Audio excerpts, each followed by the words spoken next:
All right, today we're going to be talking about the LEQ, which is the last type of writing that you guys are going to need to produce for the AP exam in May. So, what is the LEQ? Well, it's an argumentative essay that responds to a historical prompt, just like the DBQ. On the exam, you're going to have three possible options. You're going to choose one. You'll have 40 minutes to write the exam, so a little bit less time than the DBQ. But if you think about it, so the DBQ is an hour long, you've got 15 minutes to read, 45 minutes to write. The LEQ, you have 40 minutes to write. So it's really similar in terms of writing time, you just don't have the same prep time.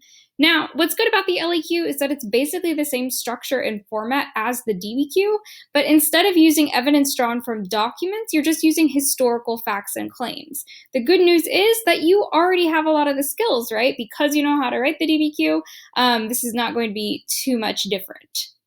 All right. So LEQ prompts are centered on the historical thinking skills that we have been practicing with all year so far. So comparison and contrast, cause and effect, and continuity and change. And I'm really going to hit these kinds of historical thinking skills hard because your reasoning point is actually going to come from these. So stay tuned for what that looks like.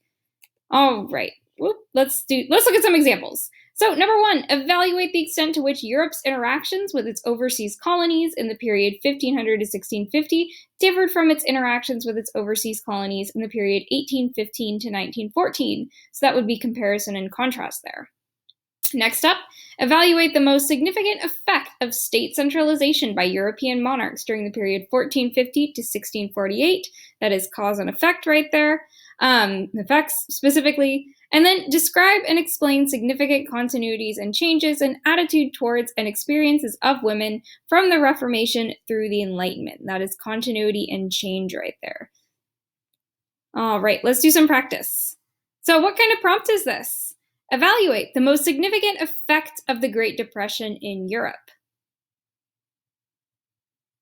All right, if you said cause and effect, you are correct. And if you'll notice, right, that word effect is right there in the prompt. So if you hit one of these prompts and you're having trouble trying to figure out what it is or what you should do with it, try annotating the prompt, right, and highlighting any key terms or phrases. So effect right there, that will tell you that this is cause and effect. All right, next up. Evaluate the extent to which the political consequences of Britain's Glorious Revolution differed from the political consequences of the French Revolution. All right, if you said comparison and contrast, you are correct. Now you might be thinking, right, you see that word consequences, you zero in on that word, and you're like, okay, this must be cause and effect. You could take it in that direction, but really most significantly, this prompt is a compare-contrast prompt because it's asking you to compare and contrast the French Revolution and the Glorious Revolution. So you're looking specifically at contrasting the effects or the consequences, but primarily what this prompt is asking you to do is compare contrast. All right. Next up, oops, you know, I'm a partner, forgot to change that prompt. All right, describe and explain significant continuities and changes and attitudes toward and experiences of women from the First World War through the Cold War. All right, and notice, by the way, just a little heads up. See, this prompt is asking about women. There was another one that was asking about women. You'll often see stuff like that in these prompts. So they'll say, like, tell me about a specific marginalized group and now life changed for them. So that's when we're kind of hitting social history and stuff like that. All right, this is a continuity and change prompt. That one literally in the prompt itself. So that language right there tells you that this is continuity and change. All right, so let's take a look at the structure of the LEQ. So if you notice, looking at this, it is very, very similar to the DBQ. So this first paragraph, introductory paragraph, you've got contextualization, you got a thesis. Literally exactly the same as the DBQ. Not a whole lot of changes there. Then body paragraphs, and then again, kind of like the DBQ, you're going to want to aim for 2 to 3 body paragraphs, I would say. You've got a claim or a topic sentence, just like in the DBQ. You've got evidence, just like in the DBQ, except the evidence is not going to be from documents. And then you've got some analysis. So you're going to have to do a little bit analysis a little bit differently than the DBQ, but the spirit is really similar, so we'll walk you through that. And then conclusion paragraph, again, like the DBQ, you don't earn a separate point for this. But if you have time, it's very wise to restate your thesis, just in case you didn't hit it just at the right angle in the introductory paragraph. All right, so we're going to walk through the structure using an essay that responds to the prompt. Evaluate the extent to which the Italian Renaissance was different from the Northern Renaissance. So they're pretty straightforward compare-contrast, right? All right, introductory paragraph. So we're going to go through this pretty quickly since it's the same as the DBQ. So essentially what you're going to do first is contextualization. So that is providing broader historical context related to the prompt. So again, sort of explaining the who, what, when, where, why that we need to know to understand this prompt. So you've got this. So again, about 2 to 3 sentences or so. So this prompt is about the Italian and Northern Renaissance, so we're probably going to want to contextualize what the heck was the Renaissance. So the Renaissance, which occurred roughly from 1350 to 1450, was a movement that brought about renewed interest in the classical writings of the ancient Greeks and Romans. The invention of the printing press led to widespread circulation of classical texts, which formed the foundation of humanistic education during the Renaissance. So this is pretty straightforward, earns you the point. All right, next up is the thesis. And again, this is exactly the same as the DBQ. So you're going to use that although ultimately structure that you guys are experts at by now. And then, of course, don't forget that you need to establish a line of reasoning. So you need to say why stuff is happening, because again, you cannot earn the point unless you do that. And then, of course, just like the DBQ, the thesis sets up the structure of the rest of your essay. And then again, it is the same 1 to 2 sentences long, depending on how wordy you get. All right, here is an example of a thesis that responds to that prompt in our sample prompt. All right, although the Italian and Northern Renaissance both emphasized using humanism to solve society's problems, they ultimately differed because Italian humanism was more secular, whereas Northern humanism was more Christian in nature. So we see here is the although that's describing a similarity. This person is saying that they ultimately, right, so they're going to hit the differences pretty hard. They differed because... And then here is their line of reasoning. Italian humanism was more secular, Northern humanism was more Christian. So make sure you have that because. If the word because or a synonym for because does not occur in your thesis, you need to put it there. So you need a line of reasoning. All right. So let's take a closer look at this thesis. So like the DBQ again, I would suggest maybe 2 to 3 body paragraphs. Aim for 3 if you can, but if you're pressed for time, 2 is okay. So for this thesis, what 3 body paragraphs would you write? All right, so here would be my suggestion.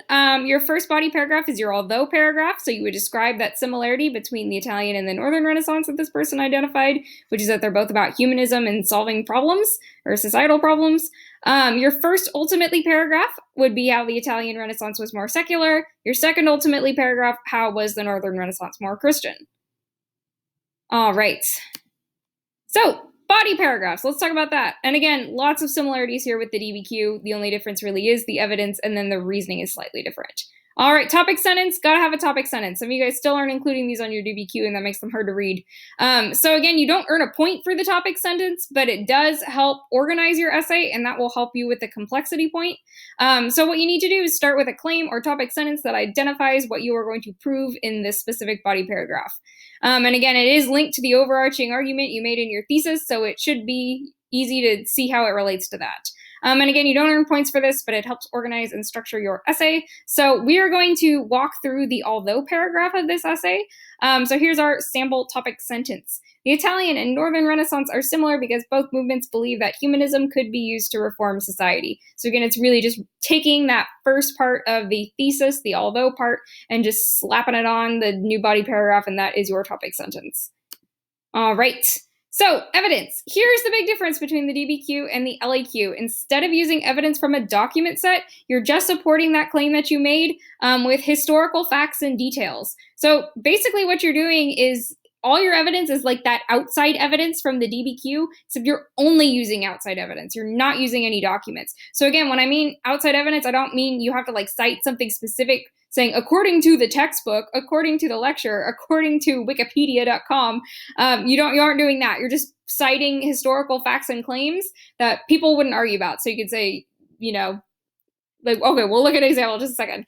All right, so you earn 1 point on this by using at least 2 pieces of evidence total that are relevant to the prompt. So you really only need 2 pieces of evidence throughout this entire essay. I think that's kind of silly. I think, especially if you're aiming for like 2 to 3 body paragraphs, I would suggest at least 1 piece of evidence per body paragraph. Otherwise, you have nothing in that paragraph, and that's weird.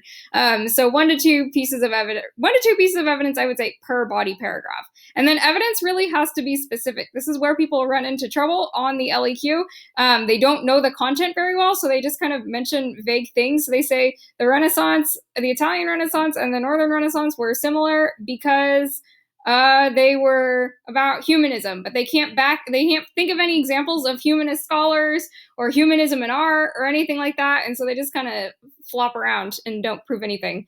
So let's talk about what's an example of some specific evidence here. All right, for example, Machiavelli and Erasmus were two important humanist scholars. So this really shows you need content knowledge on this, because if you can't name any specific examples of humanism, you're going to run into trouble here. So this example earns the point because Machiavelli and Erasmus are both relevant to the prompt. But we actually have to do a little bit more here than just name Machiavelli and Erasmus. All right. So for the evidence point, you can earn 2 points. So there's a possible 2 points here by using not only at least 2 pieces of evidence that are relevant to the prompt, but supporting the argument that you make here with that evidence. So what does that look like? So for example, Machiavelli and Erasmus both believed that people could use classical texts to change society. Machiavelli argued that leaders should rule as ruthlessly as Roman emperors in order to maintain political stability. Similarly, Erasmus believed that corruption in the Catholic Church could be limited if church leaders behaved more like ancient Christians like St. Augustine. So how is this different from that last example? Well, here the person is specifically linking those examples back to the prompt. They're not just naming Machiavelli and Erasmus, they're explaining how they're related to that idea that scholars during this time were using humanists during this time were using text to change society, right? So it's linking it back to that. All right, but there's still more. What else do we need to do? All right, so how do we earn those reasoning points? So what's actually really nice about this is that the reasoning, I think, is actually a lot easier than in the DBQ. So how you earn reasoning point, because remember the reasoning points in the DBQ, that's all about sourcing. That's hard. Here, we have no documents to source. So really all we have to do to earn the reasoning point is link our evidence back to our claim, which we've already started to do, right? So we just kind of have to develop that reasoning a little bit more, and then we'll get there, right? So let's look at an example. So this evidence illustrates that although the Italian and Northern Renaissance scholars look towards different classical models to solve different societal problems, they both believe that the ancient texts rediscovered during the Renaissance could be used as a framework to improve the lives of Europeans. So again, it's just developing that claim about how these texts or how these examples, Machiavelli and Erasmus, are similar, just sort of cementing that, solidifying that, being super clear about how they're similar, right? So they're similar because they both believed that ancient texts rediscovered during the Renaissance could improve people's lives, right? So just hitting that similarity super hard. Now, if you're writing a comparison contrast essay, a cause and that's what we are writing. If you're writing another type of essay, so cause and effect or continuity and change, you're just explaining how it relates to that idea of causation, how it relates to that idea of continuity is lost change. So this one is hitting that idea of how they are compared, or how we can compare them, saying that they're similar. All right. More about the reasoning. So reasoning on this, just like in the DBQ, there is a complexity point here, which is why I'm asking you to do the although ultimately thesis. So again, don't worry too hard about doing something extra to earn this point. If you have an although ultimately thesis, and you develop that thesis throughout your essay, you're going to earn that point. So what does that look like for the LEQ?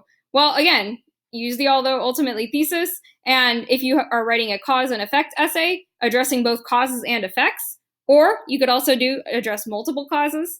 If you're doing a compare-contrast essay, like the one that we were doing as an example, developing both comparisons, so identifying similarities and identifying differences, so identifying a contrast as well.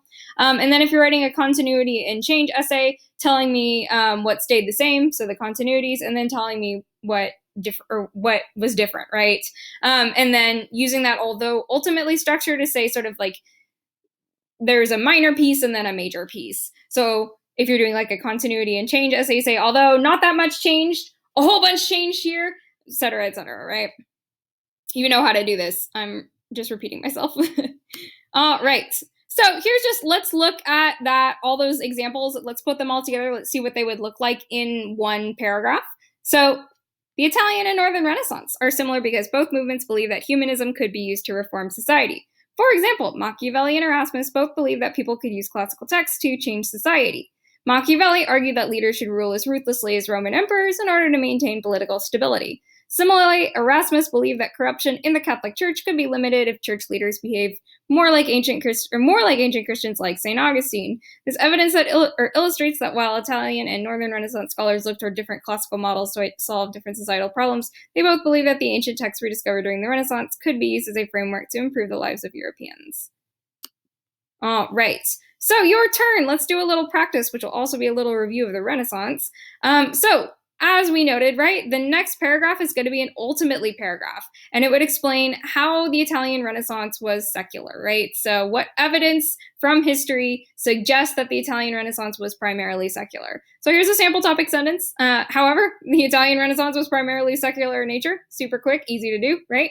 Now, what you are going to do is you're going to identify one example that you might use that illustrates that the Renaissance was primarily secular in nature. So here's what you can do. You actually, because we have used two pieces of evidence already, you can double dip and you can continue to explain to me, how does Machiavelli illustrate that the Renaissance was secular?